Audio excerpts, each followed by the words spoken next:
So are we supposed to start the podcast? Ready? 1, 2, 3. Patriots, gay triots, they triots, black triots, and brown triots. Pumps is not here today, but I have an amazing co-host filling in for her. She had an obligation, and is none other than Jim Acosta. And this is what you have to do, Jim, right now. After I do the call to the patriots, the gay triots, the black triots, the brown triots, I say, and all of the people who try to marginalize them, and then Pumps says, can fuck off. Fuck off. There I love you it. go. Yes. I have no problem with saying the F word, by the way. I love it. That's not something I've had it with. Me neither. Yeah. Welcome to I've Had It, Jim Acosta. Great to see you. Good to be with you, Jen. Really nice to see you. Listener, we're Yeah. in New York, and so you journeyed up from Washington, D.C. What's it like in D.C. with the MAGA takeover? Is it different or the vibes different? Oh, Jesus Christ. It is, it's my worst nightmare. I thought we were rid of this clown 4 years ago, but no, they've come back with a vengeance. Fortunately, the DC restaurant scene is set up where, you know, the MAGA people have their restaurants and their places they like to go, and they're not the places I like to go. Okay. So I won't say where those places are because I don't want them to show up there, but so far so good. It's okay. Right. Yeah. The last time I was in D.C., I was invited to like a creator event at the Biden White House, a Christmas party. Yeah. And I'd never been in the White House. And I was so excited. Like Pre-demolition White House. Pre-demolition. Good. So it was like in December and last December. And it was Biden's final month. And we were in there. My husband came with me and we were walking around. And I just said, Josh, like next year, think about the energy in this place and think about all the fuckery and all of the emotionally stunted dweebs that are going to be walking around in the White House. Like Stephen Miller, basically. Oh my God. 1,000 Stephen Millers. No, I mean, you know, I covered the White House for almost 8 years, and just about every day I walked through those gates, I still was like, holy shit, I'm at the White House. It's so cool. It is. It's a cool place to be. And, you know, of course, this fucking guy had to go and demolish half of it within a year of coming back. But, you know, I remember what it was like the first time around when he came in after Obama, and they were all just traumatized. I sat down with this deputy White House press secretary, Eric, and it looked like, you know, he had been in a car accident. I mean, this is how traumatized they were at that time. And you got the sense that these were people who understood how important this place was, how you had to treat it with reverence. And when I covered the Trump people, it had turned into a frat party. I remember over at the EEOB, as they call it, the office building that's next to the White House, the giant Yes, where the vice president's office is? Where the vice president, the Eisenhower Executive Office building, they call it. And on Friday afternoons, you would see these kids on the balconies with red Solo cups. They were throwing like keggers on Friday afternoons during the Trump administration. This is how seriously they treated the fucking place. And when they all got swept out and Biden came back, and I agree with you, it turned back into like the West Wing TV show, like what you would think, like people who obviously respect the place. But while Trump was there was, I mean, and it's obviously the case once again, where they've turned it into a goddamn shit show. He's bulldozed half of the, you know, almost half of the White House. And it just goes to show you what we're up against right now. This is somebody who thinks he's a king. And when you work for the king, you think you're a king.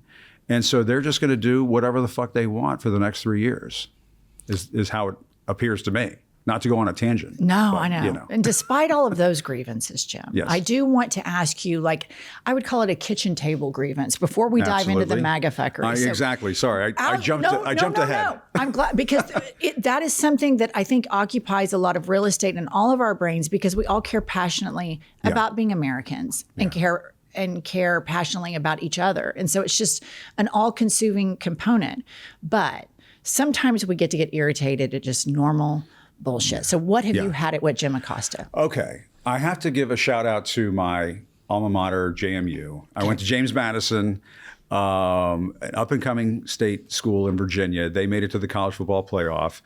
I don't want to get too sportsy, but there was a lot of assholes on the internet, on social media, particularly on Twitter, some notable sports figures who were shitting all over JMU getting into the college football playoff, people like Nick Saban and so on. And I'm like, hey, fuck you. These are the rules for getting into the college football playoff. They made it in. And by the way, they put up more than 30 points on Oregon. They put over 500 yards. And Alabama, Nick Saban, your old school, didn't do jack shit in the college football playoff. And so, I guess they got through the first round, but then they got blown out. And, my sense of it is that college sports has turned into semi-pro sports. Like, what are we doing here? Yeah. And are we just going to have it be the top schools with all the money and everybody else can just go fuck themselves? That doesn't work. The other thing I have a little bit of a beef with is NFL officiating. I did tell your producer, Sam, I did want to talk about this. I'll just mention it very briefly. Okay. But if we have instant replay for are you this close or that close to a first down, but we don't have instant replay for pass interference, for all the sports fans out there, this has to change. So that's my other grievance from a sports standpoint. Yes. I'm not that into football because I like to see athletes full face so I can feel an emotional attachment to their expression. Yes. So I love tennis. You don't get that with football yet. No, I don't know if they're excited. I do love tennis. I love tennis and I love basketball. And both have, in basketball, you see them do a replay. Yeah, I like that. Yeah. Challenge. I love that move. The challenge is great. But then now in tennis, they have the Hawkeye everywhere except for the French Open because the French are so stubborn, which makes me kind of love them. I love them too. Kind of like, fuck you, we're not going to be nice to you unless we feel like it. I think that's how it should be. But they have these Hawkeye cameras, and so now it's just an instant replay. It's amazing. I know. I watch it too. Incredible. I love tennis too. I go to the DC Open every year. It's a great event. And it shows you like the instant replay of the ball landing by the line, and it tells you if it's within like an inch or something of being in or out. I love that. And then at Roland Garros, at the French Open, the umpire goes down and looks for a mark on the clay. And there's a gajillion marks on the clay. Yeah. And then they're like, out. And so, but it's... God bless the French. Yeah, I know. Okay, let's dive into these grievances. Let's first talk about ICE, which I think needs to be abolished. Yes. I think that this is an organization that's behaving like ISIS. And you and I are old enough to remember when we would see these videos when America was doing nation building in the Middle East. Right. And people would get kidnapped and they had hostages and they had on masks. And all of these Republicans were talking about how chicken shit it was, that they weren't man enough to even show their faces and they wore these masks. And now I see this similar thing where I'm from originally in Oklahoma, and your producer Sam can attest to this. You'll see a big pickup truck with a bunch of flags in the back of it, totally giving ISIS. Yep. And then these ICE agents with these masks. It's just amazing to me how irony is so lost on these people and just how morally depraved they are. Yeah, and listen, we can get into this and expand the conversation and talk about all this stuff, but this is, I think, a defining moment for the Democratic Party. I think if they are not going to take the position that ICE should be abolished the moment a Democratic president comes into office, then you really shouldn't be up on the stage. It just doesn't make sense. Like, yes, you may think, okay, if we triangulate and, I'll move to the left over here and then back to the center for the general election. We don't want any of that shit. Mm-hmm. ICE has gotten to a point, take a look at what happened in Minneapolis. If we have a situation in this country where the government can go out and murder a U.S. citizen with without any investigation that is credible, then we've become a Putin-like thugocracy. And that is not sustainable. And we can't have a situation where, the governor of Minnesota says, we're going to bring in our National Guard to protect our citizens from ICE. We all know where this is going to end up leading. It's going to end up with people shooting at each other in the streets, and we just can't have that in this country. The problem that we have right now, and I don't want to jump too far ahead, but the problem that we have, I used to call Donald Trump the catch me if you can president when I covered him the first time around. Yeah. Now he's the you can't catch me president. Yeah. He thinks he is beyond, and this is because of the Supreme Court giving him a blank check, the immunity decision saying you can do whatever the fuck you want as president. And he has said, yeah, okay, that's exactly what I'm going to do. And so invade Venezuela, invade Greenland, let ICE go crazy across the country. But you can't have a situation like we had in Minnesota play out all over the country. The citizens are not going to tolerate it. people are not going to, they're just not going to tolerate it. And the governor of whatever state can go out there and say, please remain calm. We can't have rioting in the streets. That's going to give them what they want, blah, blah. I totally endorse that view, by the way. We don't want that. We don't want to give Trump and Stephen Miller what they want and end up with blood in the streets. But at some point, it's just going to happen. Like people are going to, they're going to reach the point where they've had enough. And to me, ICE is the perfect, it just crystallizes perfectly exactly what we're up against in this country, where Donald Trump has said, and this has nothing to do with immigration. This has to do with, can I build a secret police force that can go out there and scare and intimidate the shit out of people and basically say, we're in charge, you're not. You're not. The states be damned. Local municipalities be damned. And that is not sustainable. Okay, I want to ask you something about Trump, because you've been around him more than any person I've ever sat across from. And so this is my opinion of him. He is a guy, he's so narcissistic and he's so into himself, and whatever the shiny object is in front of him on that moment is what he's obsessed with. Yeah. And I do believe he's a racist, but he doesn't have conviction about his racism like Stephen Miller does. Like Stephen Miller's a racist and he'll die on that hill. Yeah. Trump, conversely, he's for sure a racist, but he's a member of this party that's all about we don't like Muslims and they're super Islamophobic and they don't want anybody who wasn't born in America here. And walks in Zoran Mamdani, good looking New Yorker, took on all these billionaires, and Trump was razzle-dazzled. He didn't see a Muslim. He saw a good-looking winner. He didn't give a fuck where he was born. He didn't give a fuck that he has brown skin. He didn't give a fuck about his religion, because he liked the fact that he was a good-looking winner. And you saw all of the people who used to do your job who are now like joke fringe podcasters, and they were pissed. Like that Posobiec, he turns around. I saw the video, and he little twats out of there really fast. But let me ask you this. He had a hissy fit. Let's just say it. He had a hissy fit. When you worked in the White House and you would go after Trump pretty hard. I loved it, by the way. I was like, inject into my veins. Loved it. And so then the cameras go down. Yeah. Is there asshole buddy moments where Trump's like, Jim, you're such a dick. Can't you be nicer? I mean, take us behind the curtain of that. Okay. So in the beginning, this is the way I explain it to people. Donald Trump, I think, went into all of this thinking this was sort of like when he was a player on the New York scene. And that the New York Post, the New York Press, they're basically there to perform a PR role.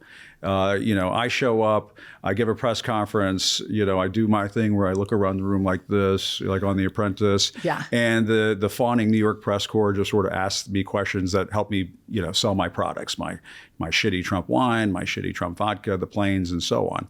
He thought that was going to be how it worked going out on the campaign trail and into the White House. But if you go out on the campaign trail and you're going to say, we're going to ban all Muslims coming into this country, or if you say that all Mexican immigrants are rapists and criminals, or if you're going to say that I can shoot somebody on Fifth Avenue and get away with it, the political press is not the New York press. Right. And they're going to respond differently, and they're going to start asking hard questions. There was a press conference in New York in May of 2016 where he kind of went off on me and he says, oh, you're a real beauty. I know who you are.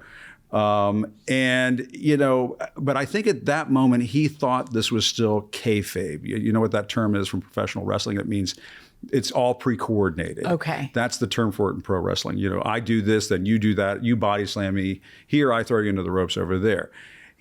My sense of it was he thought all of this was an act.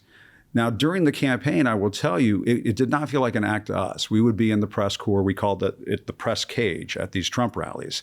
And there would be tens of thousands of people, and he would whip these people into a frenzy, calling us the disgusting news media, the dishonest news media, the liars, the scum, and so on. And his supporters would come up to the press cage. These were the bike racks that were assembled around us to protect us. We also had bodyguards. And they would scream at us and call us a traitor and all this other stuff. It got to the point where not only did we need bodyguards, we had to run to our cars after the Trump rallies were over because we were worried they would kick the shit out of us. Yeah. Trump never got the message that the hostility that he peddled, the outrage that he put out there was absorbed by people and then directed back to us. He gets into the White House. He and I have that press conference where he calls me fake news and so on. And it just sort of ratcheted up and got worse and worse and worse. And I think what happened in his mind was it it changed from being an act to, oh, I think I see what I can do now. I control this army of people. I control, through this cult-like following, this ability to go after certain segments of American society. And it was early on in his administration where I kind of got the sense that things were starting to change, because, he still had this mentality very early on that, okay, this is still an act. I got a call from Hope Hicks one day after a press conference. Do you remember her? She was totally. the lady that was like his press aide, and she was like a former Ralph Lauren model or something like she's that. Really pretty. Didn't know what she was doing. Exactly. And she calls me after this press conference. This is like February of 2017, so a month after he gets in. And she goes, Jim, I just wanted you to know, I talked to the president, and he said that Jim was very professional today, and that Jim gets it. Jim gets it. And I'm like, get what? I don't get shit. Like, I'm here doing my job, asking questions. This is not an act. This is not a show. And it was the next day that he first put out the tweet that the press in the United States is the enemy of the people. And it was pretty much from that point forward that he just sort of decided, if we're not going to have this pro wrestling kayfabe thing where I do this and then you do that and it's all prearranged and pre-coordinated, I'm going to destroy you. I'm going to crush you. I'm going to knock you out of the way. And he's been behaving that way ever since, to the point where in 2018, when he had one of his supporters was sending pipe bombs around. Remember that whole thing? Yeah. Sent it to CNN, sent it to a bunch of other media outlets, Democratic figures like Hillary Clinton and so on. And we received actual pipe bombs that could have detonated and hurt people. Our people went to Trump's people and said, you're going to get somebody killed. And he did not care. He said, I'm going to keep calling you the enemy of the people. Sarah Huckabee Sanders said, I asked her in a press conference, will you guys stop calling people the enemy of the people? Stop calling the press that. And she said, no, we're not going to stop doing that. And it turned from what he thought was an act into, we're coming after you. So what you're describing, if I were your therapist, and this was a work relationship. It feels like therapy. I would say, I went on too long. No, I love it. Because I think this is interesting and I think it's important. I would say, Jim, it sounds like you're in an abusive relationship. And you need to draw boundaries and you need to get out of this. So obviously, Donald Trump is an abuser. He's physically abused women. He's an adjudicated rapist. He's an emotional abuser. He's a psychological abuser. And he's doing it at a mass scale right now. We know that. We've known that. You can read, testimony from his first wife and go on and on. That's never going to change. He's going to go into the ground an abuser, abusing people. What I'm interested in right now is the trickle-down abuse that has happened, and as it pertains to being a journalist. You have people like Jeff Bezos and Larry Ellison that own these news organizations. And they allow for the president, whom they're beholden to, they have all this fuck you money, but they won't tell him fuck you, right? And they allow for this abuse to be hurled at their employees, making a very unsafe workspace. And to me, this is a really big story, but there's so much fuckery going on. We don't talk about it, but there's been such a receding of decency, of I'm your boss and I'm going to take care of you. I'm not going to allow you to be abused by this man. We are protected by the Constitution. The courts will protect us. And that is something that we really haven't spoken about. The corporate media throws their reporters, either dictates what they can say or what they can cover and how they can cover it and what phrases they can use, which I think is a form of abuse, not to mention very anti, First Amendment. And they also are throwing them around groups of people who will rile up the rubes to send, and I've been down, Fox has covered me before. And so I've been in the hot seat of the MAGA, we hope you die. We hope you get gang raped. I've received all of that I've gotten all that shit. But what do you have to say of somebody who worked in corporate media and how the people that own corporate media are treating their employees, this trickle-down abuse that they've picked up, that Trump has normalized.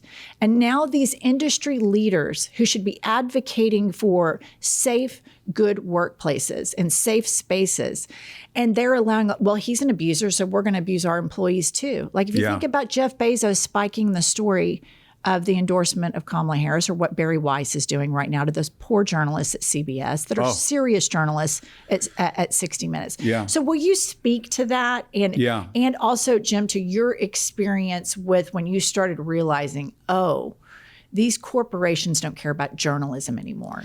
Yeah, a couple of things. One is, I have to tell you, when I was at CNN and was the White House correspondent, I felt like I had the backing of my company. Jeff Zucker, I have to give him a shout out. When he was president of CNN, he stood behind me 100%. I never thought for a moment, gosh, I better be careful what I say or else my boss is going to come after me. I mean, if he didn't like a question that I asked or a story that I did, he would tell me. He was a good boss in that way. But in terms of the job that we had to do to hold Trump accountable, he was 1,000% behind me, no question about it. That has changed in our current media environment. And as I've been saying lately to folks on my show, when 60 Minutes is in trouble, we're all in trouble. And when Barry Weiss is spiking a segment on CCOT, and the gulag that they're running down there in El Salvador, a torture prison basically, that the U.S. is basically in business with, that's a big story. That's a big problem. And when she can spike a story like that because they're now owned by the Ellisons, which are MAGA friendly, that's a massive problem for this country. And I've been describing it this way. I think we have a system of state compromised media in this country. Mm-hmm. We do not have a free press the way that we did a couple of years ago. If we have major corporations that are in charge of our media outlets that are under the thumb of the current administration, then you really don't have freedom of the press. You have corporations running media companies that are subject to the whims of a mad king president, and that is a huge problem for all of us. Just the other day, the anchor of the CBS Evening News ended his newscast by saying, "We salute you, Marco Rubio." I mean, not only was Walter Cronkite spinning in his grave, I was hoping he would come back from the great beyond to choke the living shit out of him. And say, what the fuck are you doing? Put out a statement, and it was like, "We love America and we won't apologize for it." And I'm like, that's not your job. Your job isn't to feel emotion towards America. Your job is relentless pursuit of the truth. Also, get the fuck out of here. We all love America. Right. That's why we're doing this. The reason why I do my job, and I like doing my job, is I love this country. Right. I fucking love this country. My dad came from Cuba in 1962, 3 weeks before the Cuban Missile Crisis, fled communism. My mom, her folks were from the New York area. They came through Ellis Island. One of my great-grandparents was a maid at the Dakota Building here in Manhattan. And these two families came together, and there I popped out. And I went to the White House and gave Donald Trump a hell of a fucking time. That's America. Yes. And I'm not saying that I'm exceptional or anything like that, but it's exceptional that something like that can happen in this fucking world. Yeah. And when I saw CBS doing that, I said, what the fuck is going on with these people? Because we all love this country. That is beside the point. What we should be having in this country is a free press that can hold the goddamn president of the United States accountable without everybody worried whether they're going to lose their fucking job. You can't have a situation like that in this country. And that is why things like what we're doing right now is flourishing and thriving, because the American people can sniff this out. Yes. They can see the pandering and the nonsense.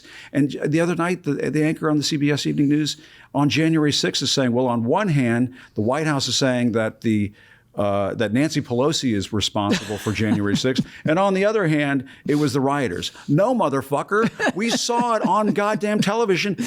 It was a bunch of Trump thugs that he egged on and incited and sent to the goddamn Capitol. Yes. He's the one who did it. There is no both sides to that fucking story. Yeah. End of fucking story. And there was a time in this business when the anchor of the CBS, I worked under Dan Rather in the early 2000s. I was here in New York working under Dan Rather. And there was a time in this business where the anchor of the CBS Evening News, if he got a call from the White House, or the president of CBS News got a call from the White House complaining about the story, they would say, go fuck yourself, and hang up the phone. And that, ladies and gentlemen, is how shit should get done in this country. The president of any news organization, the anchor of any evening newscast, should be able to tell the White House press secretary. I used to get calls from the White House press secretary when Obama was president. Jay Carney would call me and complain about, you guys are covering Obamacare like, like what the fuck is going on here? The Obamacare website comes out. This actually happened. Oh, yeah. Remember, it didn't work right away. Yeah. Obama was out there saying it's going to be like Orbitz. You're going to be able to, like you book your flight, you're going to be able to buy your health care. And the website didn't work. Yeah. So we went on, and we were on all day long saying that the Obamacare website didn't work. That's the news. Right. He called, and Jay Carney, and God bless him, he's doing his job, calls me in the booth, which is the workspace we called it.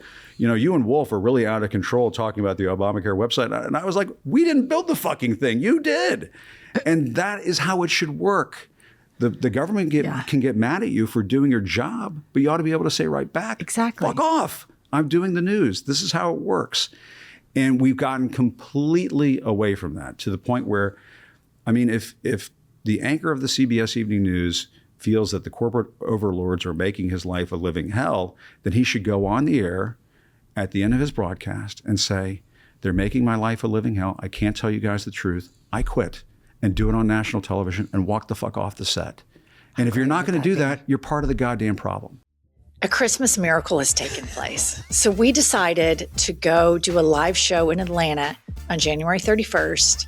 And we were for sure like the ticket sales are going to be lackluster. Nobody's going to come. I'll be damned if it didn't sell out in like a couple of days. So the organizer was like, you should do another date. And I'm like, that's a pretty big ask. Pretty big ask for two old broads like us. Right. So we added an additional day. Ticket sales were getting about close to halfway. February 1st, center stage in Atlanta. And it is also a matinee because we are going to normalize matinees. We are going to normalize a reasonable start time. We're not going to start a show at 8 or 9 p.m. No. And you're going past bedtime. Wake up the next day feeling hungover, strung out. Why did I hang out with all of these radical leftists, anti-fascists? We're not going to do that because we're pro-matinee, we're pro-democracy, we're anti-MAGA, and we're anti-fascist. Come see us. It's going to be so fun. I love getting together at a live show with all of the people. It's such a community. All right. I am famously not into like New Year, new me BS that happens at the first of every year. But there is something that I am going to change. And I want to start eating meals at home more and only eat out maybe a couple of times a week. And the problem is, listener, I just don't know how to cook. But I have partnered with Cook Unity and signed up for their program. And here is what is so incredibly cool about it. They have this chef's table that they're launching. It is incredible. It's a 2-week collaboration where chefs celebrate Lunar New Year with symbolic fortune-filled dishes and behind-the-scenes storytelling. 2 chefs in particular I'm absolutely obsessed with. One is Fabiola Rivera. She has these amazing meals. Another one that I recently had was by Dustin Taylor, and I ordered roasted salmon with crisp potatoes. I'm trying to eat more fish, more protein.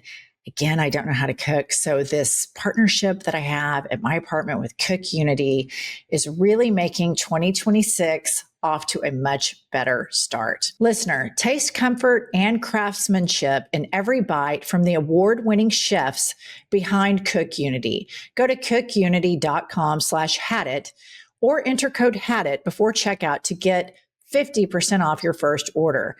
Again, that's 50% off your first order by using code HADIT or going to cookunity.com/HADIT. Here's the deal, you guys. I always make a New Year's resolution, but I never stick to it. This year will be different because I have the help of IQ Bar, whether it's starting my morning with IQ Joe, grabbing an IQ Bar or IQ Mix to refuel or rehydrate after a hard workout. It's excellent. The flavors are great. The taste is great. You will feel so much better having this as a snack than something sugary. They're the smarter snack choice with the variety of plant protein, tons of fiber, and no added sugar. And right now, IQ Bar is offering our special podcast listeners 20% off all IQ Bar products, including the Ultimate Sampler Pack, plus free shipping. To get your 20% off, text HADIT to 64,000. Text HADIT to 64,000. That's HADIT to 64,000. Message and data rates may apply. See terms for details.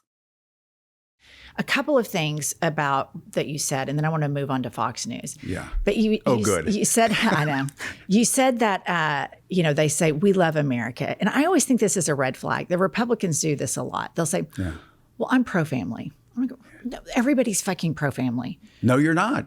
And they're not. But anytime, it's a red flag for me, anytime somebody has to be Captain Obvious. Right. And so Barry Weiss and Larry and David Ellison and this propaganda that they're trying, I mean, it's further than Fox. I mean, it is. Even the little North Korean lady who reads the news is like, dial it in. You know what I mean? It's like, it's a little out of control. Even the North Korean lady is offended right now. Yeah. Okay, let's move on to Fox News. And recently I saw an interview with Jesse Waters and JD Vance. Yes. And I know what you're talking about. Yeah, it was just in the last few days. And first of all, I just want to say that for me, when I hear men talk constantly, alleged heterosexuals talk constantly about masculinity and real men do this and those guys are betas and real guys do that. I always think, why are you talking so much about this? Jesse Waters. He does this all the time, right? Men sucking straws, he thinks that's weak. Eating soup. The way they sit, the way they posture themselves. And I had never seen Jesse Waters in person. And I have excellent gaydar, Jim. Excellent. Like I grew up. So we were at the DNC, Pumps and me, and we were really excited to be there, right? Like we got invited, and that's your world. You've done it for us. It was like, oh my God, we're at the DNC, and it was like Kamala, and it's like the brat summer and all this stuff. Yeah. And it was really fun. Yeah. So we're up, kind of where all the news channels are. And like Nancy Pelosi walks by and she's walking by and she's chewing out her eights. And I was like, oh my God, that's incredible. And she's walking so fast. And then here comes Jesse. Oh God. And I mean, I'm just going to say my internal gaydar page. Yeah. Beep, beep, beep, beep, beep, beep, beep, beep. So then I started really digging into a lot of his reporting. And a lot of it is on this issue of masculinity, this hyper masculinity. And I've learned that Josh Hawley does this too, right? It's another. Yes. Have you seen the photograph that he took with the kicker? With the kicker from the Kansas City Chiefs. And it looks like a gay engagement announcement. I know people were like, well, just do it. Like, you're going to have a great life. Just go. And my point, this is really important. I want to say that growing up in Oklahoma, and the reason I have such excellent gaydar is because all of my very best friends are gay men. And a lot of these gay men had to be in the closet in front of their families or at their work because homophobia is so horrific. Yeah. And so I have no problem with people that have to passively be in the closet. I that's their business. Yeah. And I understand that everybody gets to a place where they're comfortable being open on their own terms, and it's not my business. Yeah. But I believe within the MAGA movement and a lot of the personalities like, Benny Johnson, the content creator on the right, and others, that they're constantly talking about either masculinity, alphas versus betas, or men sucking on straws, sucking on ice cream, sucking on soup, in the case of Jesse Waters. And it reminds me of when I hang out with my gay guy friends. Yeah. And we're talking about guys. Right. It's kind of gay. And I mean, with Jesse Waters, it's like, dude, you just talk about this way too much. I mean, honestly, like, it's okay. We'll be here for you. Right. I mean, one of the coolest things about our line of work is, I feel like, because I was, at my college radio station and college and stuff like that, we have been able to be around all walks of life. Yeah. And a lot of these MAGA dudes, they didn't kind of grow up in that same environment. They grew up where they had to be like this good white Christian boys. And, we have to like girls or else, fuck, my parents will freak out and everything. And I almost feel sorry for them because they didn't get what we got growing. I know you grew up in Oklahoma. I grew up in the DC area, so it was much more multicultural and diverse and everything else. And we've had gay people in DC since before I was born. And they were out and pretty open about it. I have some like pity for people who feel like they have to repress this stuff and stuff it down. It's like, you're just missing out on having a great life. That's what's going on here. And with JD Vance, I'm like, we know that the couch fucking thing is a lie, but it kind of fits. It's fun. You look like a couch fucker, you know? Well, and you sound like one. I do have pity for them, but when it comes to them weaponizing homophobia to rile up the people that you're talking about that haven't lived in multicultural places, and to say, oh, look at this, look at these gays, look at these crazy drag queens, look at these trans people. Don't look at Elon Musk, the ketamine billionaire who's fleecing the entire country right now. Yeah. Look at this drag queen. So I get really upset when they weaponize it. And the one who does it the most is somebody like, my nickname for him, the Speaker of the House, is Moses Mike Grinder Johnson. And Moses Mike Grinder Johnson. I love all your nicknames, by the way. When I had you on and you talked about Kankles McTaco Tits or whatever. Kankles McTaco Tits, Kanks. Like, yeah. God. So it's a thing of beauty. Little Moses Mike, he and his wife have a Pray the Gay Away, which is just, it's torture and mental abuse, which, he's completely abdicated Congress. And this is my big push right now. And I want to run this by you. I want to do it. What do you call this, Kylie? Put it in the parking lot. Scramble the jets. Let's scramble the jets. You know how millennials use that kind of corporate speak. Let's scramble the jets on this. The jet I want to scramble today is that Chuckle Schumer needs to resign ASAP today, like right now. Yeah. No, and my producer, Sam, who's here right now, we had this conversation in the car on the way over here. One of my favorite things that I've seen in recent days is the mayor of Minneapolis, Jacob Fry, saying, get the fuck out of Minneapolis. Mm-hmm. And to me, that's what the Democrats need right now. And it sort of reminds me, when you talk about Chuck Schumer, let's go back and talk about Mitch McConnell a little bit. And I mean, he steals Supreme Court seats to the point now we have a MAGA majority that takes away women's reproductive rights away. We have a handmaid on the Supreme Court. And we have a situation where Donald Trump can do whatever he wants with immunity because of John Roberts and that Supreme Court. Mitch McConnell made that happen. And it's one of the reasons why around Washington, and he was quite proud of this, so were the people around him, they would call him Cocaine Mitch. They loved, like he was like a badass. He was like a Mexican. Cocaine Mitch? Yeah, he was like a Mexican cartel drug lord. Seriously? Yeah, that was a nickname. Google that shit. We've all memory hold everything. I think about a lot of things when I see him. Cocaine is not one of them. Well, but to like crazy furniture eating MAGA Republican diehards, he's a badass in their world. He got shit done. He got shit done. Evil, nefarious, horrible shit. Exactly. But he had power and he wielded his stick. And he's the reason why Donald Trump is president now. Had Mitch McConnell rallied like a few Republicans in the Senate, impeached, and convicted him in the Senate, we wouldn't be in this fucking mess right now. But anyway, the point that I'm making is, does anybody call Chuck Schumer Cocaine Chuck? Nobody's going to call Chuck Schumer Cocaine Chuck. I call him Chuckles. And listen, he's had a long career, and some people like him and so on. To me, the Democratic Party, they just need new blood. And when I saw Jacob Fry say, get the fuck out of Minneapolis, I was like, that is what the Democratic Party needs. They need that right now. They needed it yesterday. And until they get to that point, they're sort of fighting this battle with one arm tied behind their back, in my view. And they're just going to continue to get run over by Trump and the Republicans. And, going into this campaign cycle, they have to be talking about a few things. One is the Supreme Court. And I think if Mitch McConnell is going to steal seats and make the Supreme Court MAGA, then Democrats ought to be talking about expanding the Supreme Court. And impeaching. And they should certainly be talking about impeaching, I think. Impeaching some justices.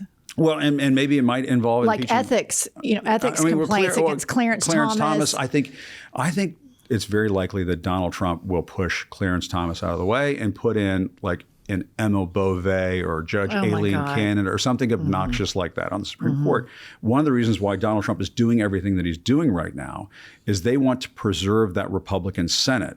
Because if Clarence Thomas or Sam Alito leaves the scene and there's a Democratic Senate, the Democrats, I would think, are going to say, go fuck yourselves, we're blocking this appointment until the end of Trump's term. But if the Republicans can hang on to the Senate, then Trump can keep adding people to the Supreme Court. But my sense of it is that if a Democrat gets out on the campaign trail and is not talking about national health care, abolishing ICE, and expanding the Supreme Court, they're going to have a really tough time. It's going to be some tough sledding out there for those candidates, because my sense of it, and I had this town hall event at the National Press Club the other day on January 6th, celebrating those police officers who defended the Capitol that day, on a day, by the way, when a lot of the national press wasn't really doing much of that.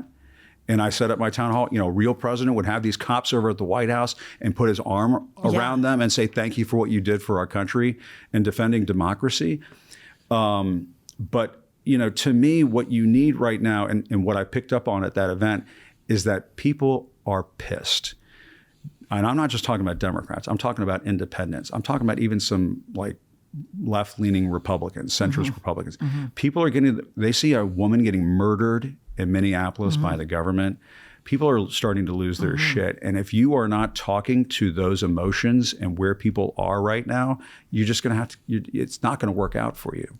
So I agree with everything you say about that mayor and when he said that.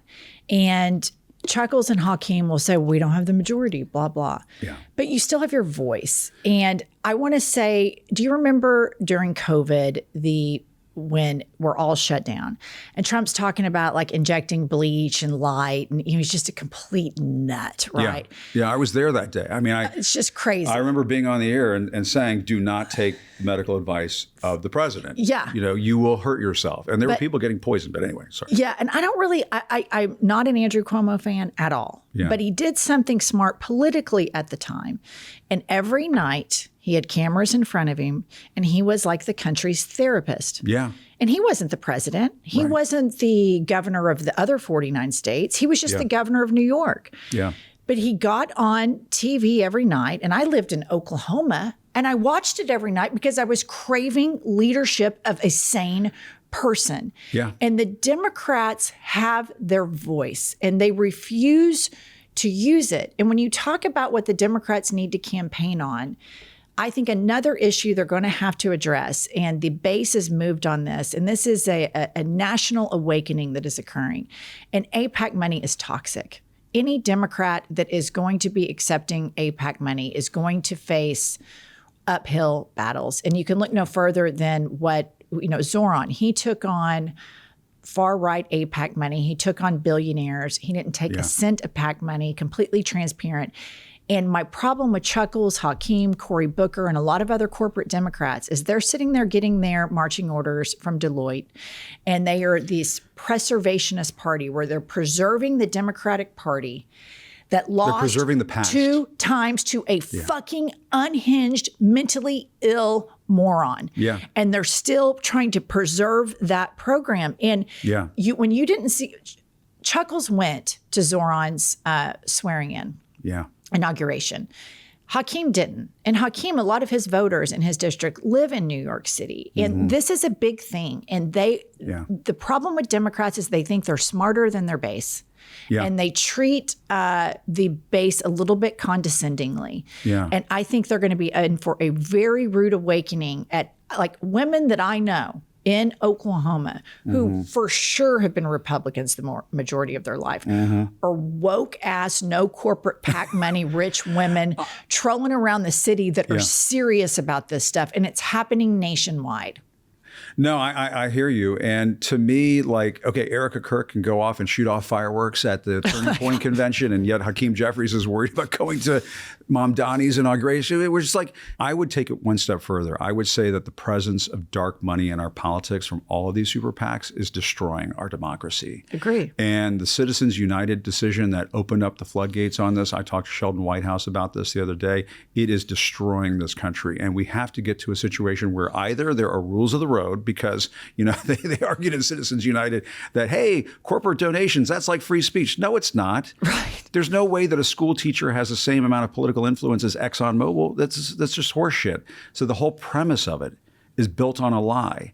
And until we get and inject some sanity into our campaign financing system in this country, the people are outgunned and outnumbered. The other day, Elon Musk tweeted out that he had dinner with Trump and Melania again. Remember Elon over the summer saying, the reason why the Epstein files haven't been released is because Donald Trump is in the Epstein files.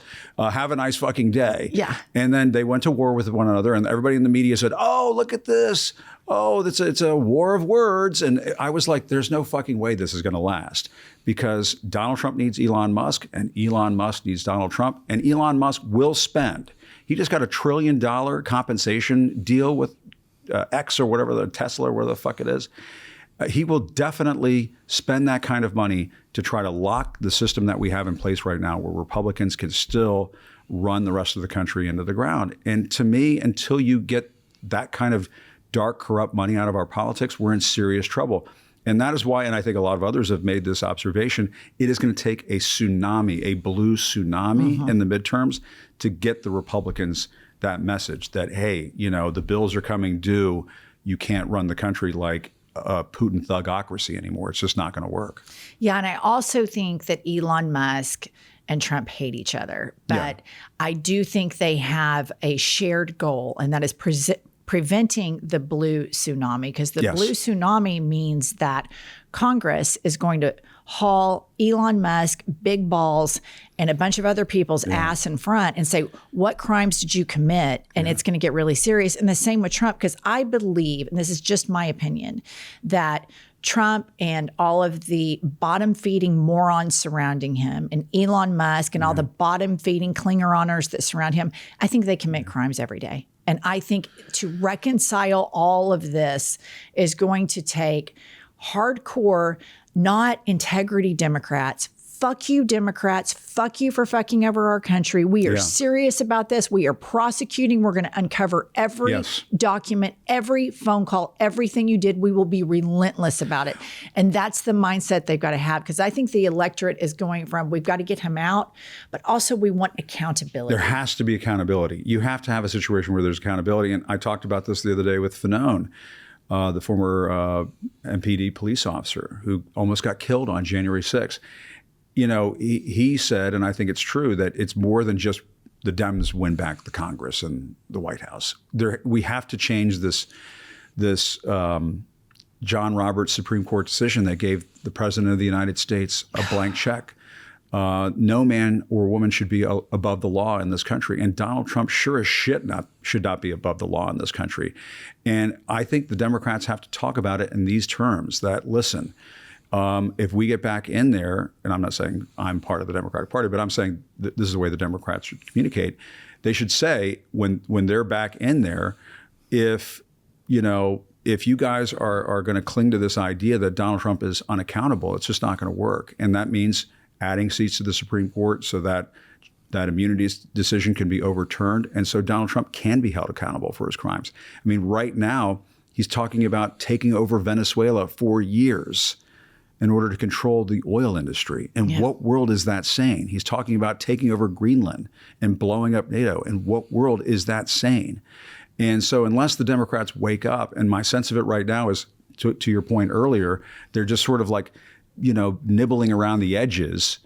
That's just not going to get the job done. And the people are going to lead this. I tell people all the time, and when I get invited to speak at groups and so on, I say this to folks. I am much less worried about Trump derangement syndrome, which is what you and I get accused of, than I am about Trump depression syndrome, which is that people get so down in the dumps and they get so defeated that they think that there's no way to fix any of this. And you just can't live like that. And you have to live in a world where there is hope and that this can get turned around. And Donald Trump should be held accountable for what he's done. Otherwise, how do we get through this? Because it's going to send the message to the next MAGA president. Donald Trump can barely stay awake in the Oval Office or in a cabinet meeting. J.D. Vance is in his early 40s. I know. And is backed by people like Peter Thiel and Elon Musk. And that motherfucker can go on for another 30 years. Yeah. He's going to stay, the hell he's going to fall asleep in the Oval Office. He's going to work day and night to give this kleptocracy, this oligarchy, exactly everything that they want. And so people need to wake up and understand that their government is this way of life, as I like to call it on my show, this way of life is being taken away from you right now as we speak, unless you get up and fight. Yeah, and I just think J.D. Vance, it's just my personal opinion here, is the biggest political prostitute in the planet. He has changed his opinion, his name, his religion, his eyeliner thickness on a whim at all times. When he goes out there and says, we don't have to apologize for being white anymore. Oh my God, that's insane. What are you doing, man? Like, I've never even thought of such a thing. That's in other insanity. Yeah. And I just think that he's the future of MAGA. It is a fascist, authoritarian, white nationalist MAGA. It's worse than Trump. It is worse than Trump. It's Trump with staying power. Trump the other day is, he's asking, am I going to go to heaven? Am I going to go to heaven? Yeah. It must be dawning on him that the sand in Dorothy's hourglass is running out. Yeah. In the Wizard of Oz. The curtains are closing. The curtains are closing. J.D. Vance doesn't have to worry about that. This whole crew of guys who are going to try to come in after it, they're not worried about that. The American people have to show that movement the door. I'm not talking about Republican presidents want to come in and act like Mitt Romney and folks like that. Everybody can deal with that. Everybody can stomach that. Mm-hmm. If Mitt Romney had been president instead of Donald Trump in 2016, you and I probably wouldn't be talking right now. That's right. Jen, you'd be down in Oklahoma enjoying your life. Doing interior design. You'd be doing that thing. But the reason why we're all fired up, the reason why I talk about politics in the news the way that I do right now, is that I am deeply worried that this is coming to an end. This way of life that you and I grew up with. Mm-hmm. Our young producers who are sitting off camera, they don't understand what you and I grew up with. I know. This beautiful thing that came out of the end of the Cold War and the post-World War II era. It's a precious thing, and it's being taken away from us right now in real time. This episode of I've Had It is brought to you by Wildgrain. Listener, Wildgrain is the first bake from frozen subscription box for sourdough breads, artisanal pastries, and fresh pastas. Plus, all items conveniently bake in 25 minutes or less. I find this incredibly helpful because I don't cook very much and I don't know how to cook, but I oftentimes get so tired of having to go out and get food. This subscription has changed my life. I absolutely love bread. Pop them in the oven, turn on a show, go back, and I have fresh, delicious bread and pastries. Listener, there's nothing like having an artisan bakery in your freezer to chase away the winter chill. Now is the best time to stay in and enjoy comforting homemade meals with Wildgrain. I highly recommend giving Wildgrain a try. Right now, Wildgrain is offering our listeners $30 off your first box, plus free croissants for life. And you go to wildgrain.com/hadit to start your subscription today. That's $30 off your first box and free croissants for life when you visit wildgrain.com/hadit, or you can use the promo code HADIT at checkout. It's a new year, and something we value at I've Had It is expertise and specialists in their field. If I'm going to work out with a personal trainer, I want that person to be an expert. And that is why we are so proud to partner with ZipRecruiter. ZipRecruiter's matching technology works fast to find top talent so you don't waste time or money. You can find out right away how many job seekers in your area are qualified for your job. With ZipRecruiter's advanced resume database, you can instantly unlock top candidates' info. Let ZipRecruiter help you find the best people for all of your roles. 4 out of 5 employees who post on ZipRecruiter get a quality candidate within the first day. See for yourself. Just go to this exclusive web address right now to try ZipRecruiter for free. ZipRecruiter.com/hadit. Again, that's ZipRecruiter.com/hadit. 4 out of 5 employers who post on ZipRecruiter get a quality candidate within the first day. ZipRecruiter, the smartest way to hire. This episode of I've Had It is brought to you by Booking.com. Listener, Booking.com offers a wide variety and array of hotels and vacation rentals across the U.S., so you can find exactly what you're booking for. There's something for everyone, even those who are impossible to please. Let me give you a prime example of this. My family, my husband, my 2 sons. I do not want to share a bathroom with them when I travel with them. We recently went to Los Angeles, and I was looking for 2 hotel rooms where the boys have 2 beds and their own bathroom. My husband and I have our own bedroom, 1 bed with a bathroom, and then an additional powder bath because I just don't want to share space with messy boys. Because booking.com is so easy to navigate and so easy to use, I found exactly what I was booking for. Whether you're booking for yourself, your partner, your picky teens, your sleep light, rise early mom, or your high maintenance group chat, you can find exactly what you're booking for. Find exactly what you're booking for. Booking.com. Booking.yeah. Book today on the site or in the app. I have a son in law school and a son that's a freshman at USC. And my husband and I talk all the time that we're worried about their future. Yeah. And what's really sad is when you get to my parents, boomers, the worry that they have, they should just be enjoying their retirement. My mom and dad just say, we're just so worried for you guys and for our grandkids and our great grandkids. Like these people should be living out. And they can't afford a house. I mean, the average age of a person buying a house now is in their 40s. Yes. That's a goddamn travesty. It's insane. And so we got it. And listen, I talked to Heather Cox Richardson about some of this the other day. People have to look back to our history to understand that there is some reason to hope because there are different movements that come along. This is what I was going to get to earlier.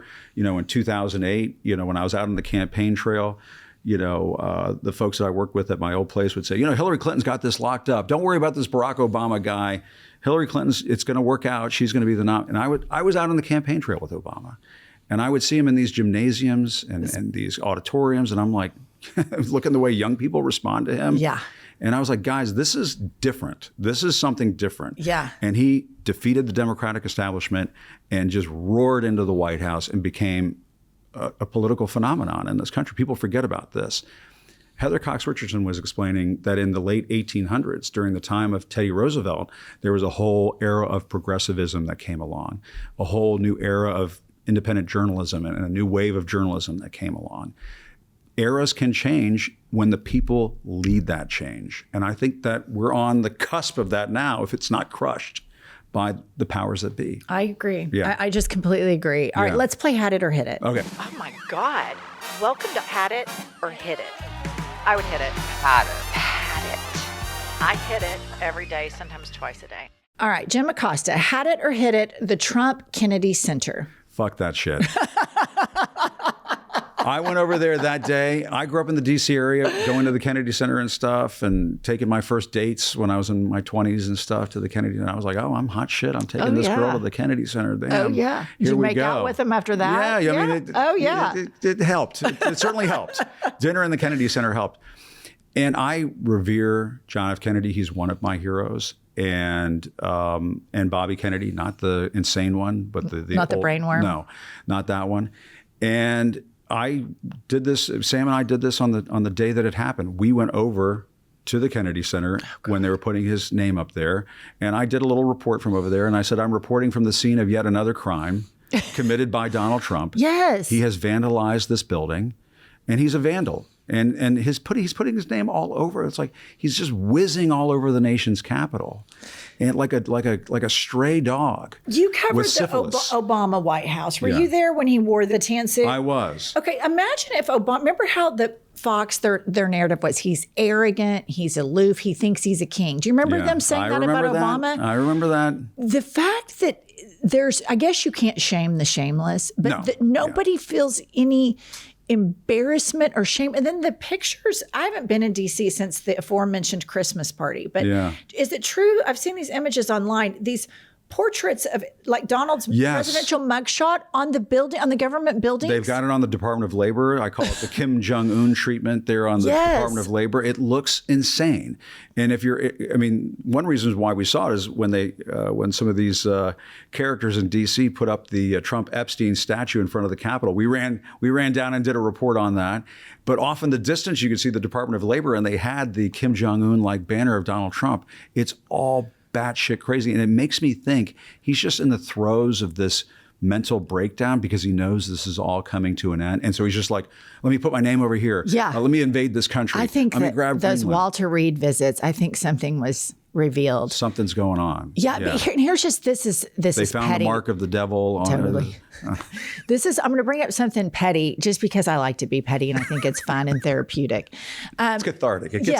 Let's get it out. But the all of the talk in the MAGA movement about masculinity, right? Yeah. And then their idealized man wears a full face of makeup every single day. And I don't care if people wear makeup, if you're a man, if you're non-binary, I don't give a shit. When we grew up, do you remember how we used to say it's a free country all the time? Yes. Like even in Oklahoma, there'd be some redneck and he'd go, well, that guy's dressed like a girl, but I don't know what that is, but at least it's a free country. That's and right. the whole thing was, I'm going to mind my own business. Yes. You don't hear people saying it's a free country anymore that much. Yeah. And I just think it's interesting that the idealized alpha male in the MAGA movement wears a full face of makeup every single day. I've only seen one photo with the makeup off, and he was at his golf course, and his pants were pulled and hiked like way up. Yeah. And I'll tell you can what, see the outlines of the he was depends. out of drag. Yeah. It was, I understand why he wears the makeup. Sure. I do, because it is an improvement. Right. Him doing this gender affirming care, I support. Some of the shades are a little off, though. They are. And when he does it on the hands, I say it's all about the blending. You can't, Also maybe here, it's Maybelline. he's really bad at blending here, He's blending there, too. It's all about the blending. I know this from being a man in television news for many years. In person, is he really orange? It's really orange. And, I describe it this way when you're a guy shopping for dress shoes, and it's sort of like you've got black, brown, mahogany, and then there's like British tan or English tan. Yeah. That's the shade that he's putting on his face right now. It's that British tan shade. Let me ask and it you, looks, this is really petty and gossipy, but there's all the rumors that he wears the diapers and that sometimes he stinks. Did you ever smell any poop or I didn't gas smell or anything like nothing? Kinzinger says he smells like butt. Okay. That's what Kinzinger says. He's been around. I have been in close proximity, but maybe it was after a change, after they put the baby powder on, patted his hiney, I don't know, but I didn't smell it. Okay. That's there are so many unfortunate. offensive things about him that maybe I didn't pick up on. It's unfortunate. I'm glad you didn't smell it, but I love the juicy tea. We're descending into. I would like the hot tea. Okay. All right. Sorry. Little kid stuff, but all right. That's okay. All right. Moving along. You're encouraging me. You're a bad influence on me because I will engage and continue. I know. And my producer Sam's like on the way here is like, you really should just go for it. And I'm in the middle of this thinking, I think I went for it and then some. But anyway. But this is the thing about podcasting, and this is what's so cool about it, because I think the news and journalism is the gold standard. I want to say that. It should be. But people now, because of smartphones, the way they're receiving news, they want to know more about Jim Acosta personally. They want to know more about Jennifer Welch personally. And they want more of a conversation like you have with a friend where you're talking about something serious and you're like, oh my God, does his makeup look really bad in person? Because that's the human experience. It's more relatable. And so these conversations, I think, are more digestible for people to stay engaged with politics if we were just really serious the whole time. No, and the question that you ask is exactly perfect, because people have asked me this. What's it like when you're with him in person? I've heard he can be charming and all this. I'm like, that's beside the fucking point. He's unleashed ICE on this country and they're murdering people. He is grabbing countries for their oil. Whether he's charming or not charming, I don't give a shit. You know what I mean? Like, people might have said that about other, 20th century dictators. It's beside the fucking point. Yeah. I don't care. I don't care. He's a nice guy. I think the thing about him is he's charming to some people, not to me. I've always felt like he was a blowhard, and I'm not and people that need superficial flattery, and he needs that so much. It's so off-putting for me. It's a turnoff. Totally. I agree with you. Those meetings where, the cabinet meetings where they're going on and on, the circle jerk of just. Or the tech titans bringing in the gold offerings and everything. It's like, dude, There has never been an advertisement against being a billionaire like the year of 2025. That's that so you true. have all this fuck you money and you have to go make a participation trophy and take it to that man who doesn't even have the decency to blend his makeup on his hairline or his hands before he receives your bullshit trophy. It's just awful. Awful. I know. Well, 2025 was year of bending the knee. I mean, it just clearly was. And it's why we're in the shape that we're in right now. And I'm sure Moses Mike Grinder Johnson did a lot of that. All right, moving on. He did a lot of bending both knees and kneeling at the altar of Trump. I mean, not to go off, but yeah. All right. Had it or hit it, the manosphere. The manosphere, I've definitely had it with that shit. Joe Rogan, how could you have been more wrong about everything? You know what I mean? And if there's one thing that we need to do is we need to get those young guys back. We need, and some of this is happening naturally anyway. If you see like the polls for young Americans and the wild shift from they were like, oh, well, they were Trump curious to, no, fuck this noise. I think that some of these men in the manosphere, and there's two in particular that I think, Theo Vaughn, and then Kylie, what's the guy who's Schultz? Andrew Schultz. Yeah, see, I don't even know some of these asswipes. I don't really know who they are either, but I know that they both had Trump on. They both endorsed Trump. And since then, there's buyer's remorse. Yeah. And I think that in order to really be a good steward of your microphone, if you endorsed him and then you see the way he's treating women, which is just a continuation he has the whole time, but immigrants, the way he's treating the immigrant population, the dehumanizing, sending people to be sexually tortured at CCOT, and an atonement by these people to their audiences that they got intoxicated on masculinity. They got intoxicated on, we're tough guys. The rules that apply to everybody else don't apply to us. We can skip the misogyny. Yes. The misogyny. I mean, the Tate brothers, putting those guys on a pedestal, those guys are garbage. Yes. They're disgusting, disgraceful human beings.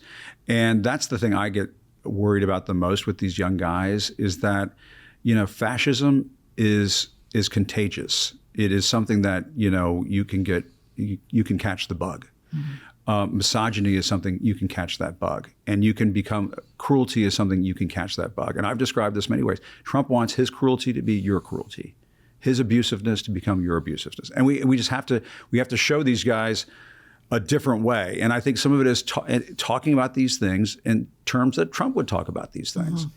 Talk about the things we care about without caring so much about, am I going to offend this person or should I not say fuck? I've had relatives and friends, you say fuck a lot. Well, it's that time. It's that era. It's that era. Yeah. We have to say it, I had friends who were like, you should call your podcast Fuck It, fuck it, and I'm like, with Jim Acosta. And I thought about it. I was like, but it's like, how do you put that on, Apple Podcasts? You have to put the asterisk in there or something like that.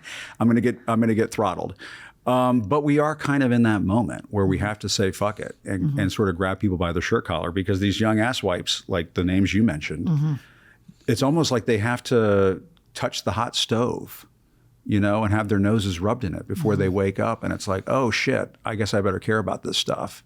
People will get murdered. I'm hopeful that there is a, recoil from this where men realize that really the most masculine thing is standing up for the most vulnerable. Yeah. That is truly right. The highest form of being an alpha is standing with the marginalized kid that's getting bullied and standing up against the bullies. And that's something that, look at Disney movies. I feel like it was something that was a part of the American experience, our American experience growing up.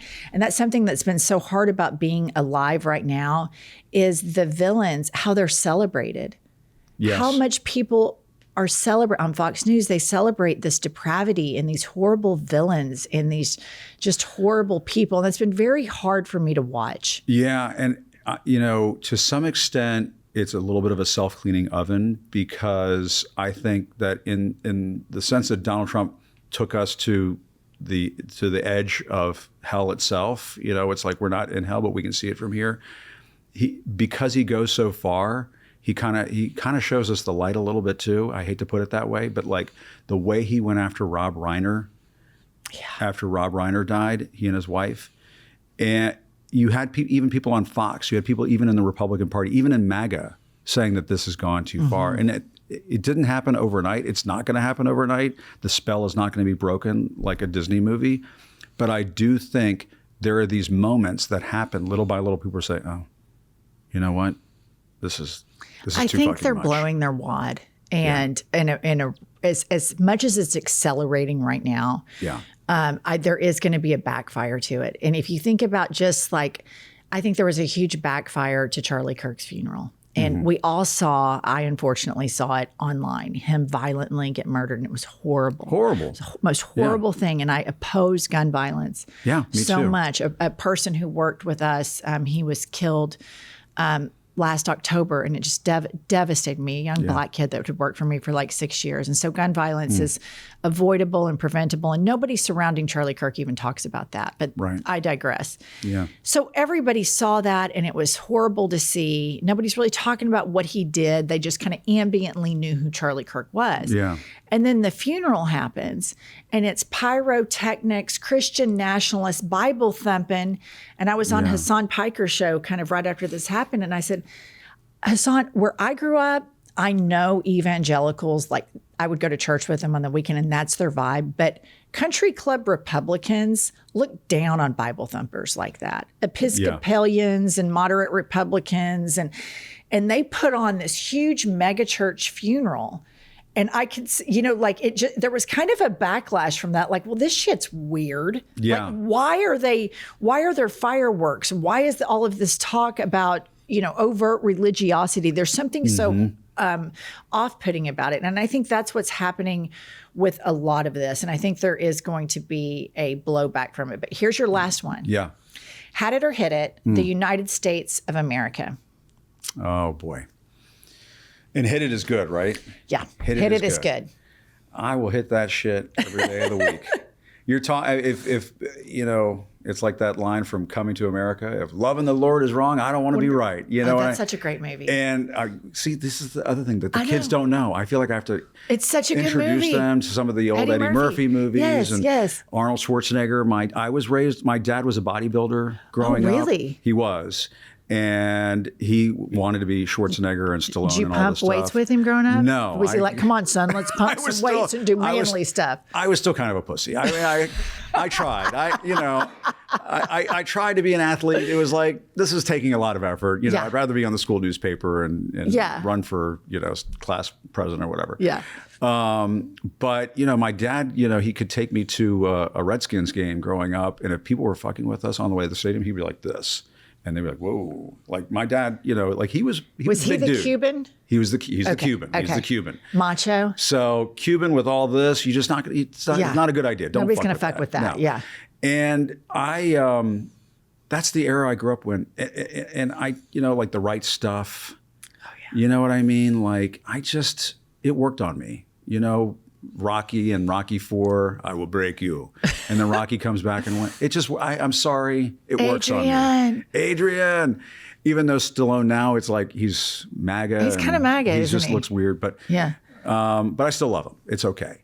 I still believe in it. I don't know. I know it sounds corny, and I get goosebumps thinking about like, you know, taking my show on the road and going to Iowa and talking to folks in Iowa and stuff like that. You know, people would say to me all the time, how can you keep going to those Trump rallies? How can you keep doing that? You know, they scream at you and they call you names and do all this stuff. And I grew up in a blue collar family. My dad, you know, my parents had me when they were very young. My dad worked in grocery stores. My mom worked in restaurants. But, you know, I would go to these rallies and I would tell folks who would be like, why do you go to these things? Why do you keep going there? These are the people I know. These are the people I grew up with. I grew up on a bar stool in my mom's restaurant talking to these guys. And I still think that there's a way to bring them back. And I know people are like, what the fuck are you talking about? What are you smoking? I still think that there's a way. And I think at the end of this, we're just in the middle part of this long story. And yes, it's fucked up that he incited a riot on January 6th, an insurrection and so on. And he got back into office and all of that is unfair and fucked up. I agree with all of that. Yeah. But that doesn't mean we're at the end of the story. You know, the Death Star had to get blown up twice. It can't mean we're at the end of the story. It can't mean we're at the end of the story. We cannot lose our country to him. No. He cannot be especially this particular guy. Yes, it can't be that particular not the casino Biff from Back to the Future, not that fucking guy. Yes, con artist. No. Yeah, grifting Bibles. Jeffrey Epstein's friend and all this bullshit. Yes, it can't be him. With the gold shit all over the White House. If there's a villain that's going to take us out, I want him to be hot. I want him to be muscular, like your bodybuilder dad. Yes, younger, like where it's like, he's terrible and he ruined our country, but he sure was hot. You know, or an evil hot lady first president. Exactly. Like that could be. I could go. I'd be like, oh well, it's got to be a better. It had to villain. end somehow. Yes. But not this motherfucker. Agree. Again, I've said too much. But no, not him. I 100%. Not the guy who puts orange makeup on his face. Yeah. And apparently. Like who are the asswipes you were saying? Theo Vaughn and those shitheads. Yeah. He puts orange shit on his face. And that's who you endorsed. And if you kiss his ass, it smells like shit. What the fuck are you doing? Not him. No. Yeah, it cannot be. Yeah. But that makes me think maybe it'll be J.D. Vance, which, then that does sort of make sense that it would end that way. See, I don't think the only way that J.D. Vance... But he's a couch fucker, so it can't be. He's a couch fucker. The only way... J.D. Vance cannot win a general election. I agree 100%. There's just no way he can win. Donald Trump doesn't even like J.D. Vance. He was a gift from the tech oligarchs. And I will tell you, he enjoys pitting Marco Rubio against J.D. Vance, knowing him and how he operates and his people. They love this cockfight. But back... And it's a little cockfight, little LIDL. Is that what it was? Yeah. But the moral of the story is that it can't happen this way. It only happens this way if you let it happen this way. That's right. To the corporate assholes out there and the university presidents and the media titans and so on. This only happens if you assholes let it happen this way. Right. And so don't fucking do it. Everybody that said no and taken him to court has won. Yes. Everybody that has bent the knee, it will never be enough. We could all sit here right now and say, Donald Trump is so great. He has a large penis. His makeup looks fantastic. His hair is unbelievable. And the whole world could say it in unison and it still wouldn't fix him. He will always be broken. So do not give him an inch. And if you have fuck you money, tell Donald Trump, fuck you. That's right. I mean, it's just... I know. It is, it's sort of like the Wizard of Oz. You're just waiting for somebody to throw the bucket of water and I'm melting. Oh, my beautiful world. This was my mom's favorite movie growing up. So I loved guess it too. It was good. I go back to it from time to time. But I firmly believe, and this is where like my European friends are like, oh, it's because you guys are Americans and you always think it's a Hollywood ending and you think you're the best at everything. And I want it to be a Hollywood ending. And I do think we're the best.